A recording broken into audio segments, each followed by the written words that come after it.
গত ২৬/২ ফেব্রুয়ারি মাসের ২৬ তারিখে জয়দেবপুর থানার অধীনে বনের মধ্যে একটা অর্ধগলিত লাশ পাওয়া যায়।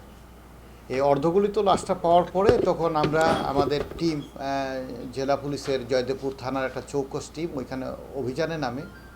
আমরা ২৭ তারিখে একটা মামলা রেকর্ড করি। এরপরে তার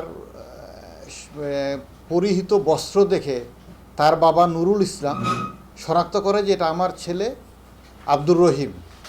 আব্দুর রহিম ১২-১৩ বছরের একটি ছেলে, সে মাদ্রাসায় পড়ে। সে ফেব্রুয়ারি মাসের ১ তারিখে নিখোঁজ হয়। নিখোঁজ হওয়ার পরে তার বাবা থানায় একটি জিডি করে। এই জিডিটা নিয়ে আমরা কাজ শুরু করি বিভিন্ন দিকে, তারপরে তার কোনো সন্ধান পাই না। পরবর্তীতে প্রায় ২৬ দিন পরে, অর্থাৎ ফেব্রুয়ারি মাসের ২৬ তারিখে তার অর্ধগলিত লাশ পাওয়া যায়, মাটি চাপা দেওয়া।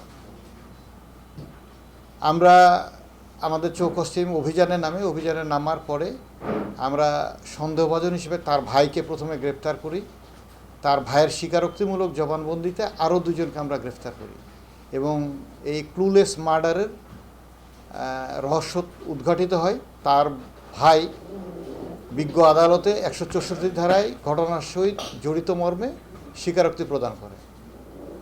বিষয়টা ছিল যে সে তার বাবার কাছে মোবাইল চেয়েছিল, তার বাবা তাকে মোবাইল দিবে না, যে এখন দিবে না। এতে সে অভিমান করে এবং বাবার সাথে একটু রাগারাগি করে। তার ভাই মূলত তাকে শিক্ষা দেওয়ার জন্য তাকে নিয়ে যায় জঙ্গলের ভিতরে এবং তাকে ভয়ভীতি দেখায়। পরবর্তীতে সে যখন তার ভাইকে বলে যে তুমি আমাকে এভাবে ভয়ভীতি দেখালে, আমি বাবাকে বলে দিব, তখন সে সিদ্ধান্ত নেয় যে তাকে মেরে ফেলার এবং তাকে শ্বাসরোধ করে মারে এবং ওইখানে মাটি চাপা দিয়ে ঢাকা দেয়। তার সাথে তার আরও দুজন সহযোগী ছিল, আশিক এবং সুমন। আমরা সেই দুজনকেও অ্যারেস্ট করেছি। টোটাল ৩ জনকে অ্যারেস্ট করে আমরা কোর্টে প্রেরণ করেছি। হ্যাঁ, টোটাল দুইজন টোটাল ২ জনকে আমরা কোর্টে প্রেরণ করেছি। হ্যাঁ, প্রধান আসামি তো গ্রেপ্তার এবং সে বিজ্ঞ আদালতে ১৬৪ ধারায় জবানবন্দি দিছে। ২ জন। হ্যাঁ, সহদর, আপন সহদর বড় ভাই না, আলামিন।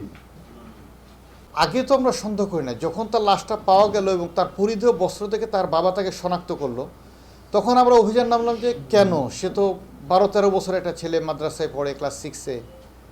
তখন আমরা তাদের সাথে কথা বললাম, তাদের কথা বলে তখন তার ভাইয়ের প্রতি আমাদের সন্দেহ হলো। তখনই আমরা তাকে নিয়ে আসলাম জিজ্ঞাসাবাদের জন্য এবং জিজ্ঞাসাবাদে সে তখন অকপটে সব কিছু স্বীকার করল।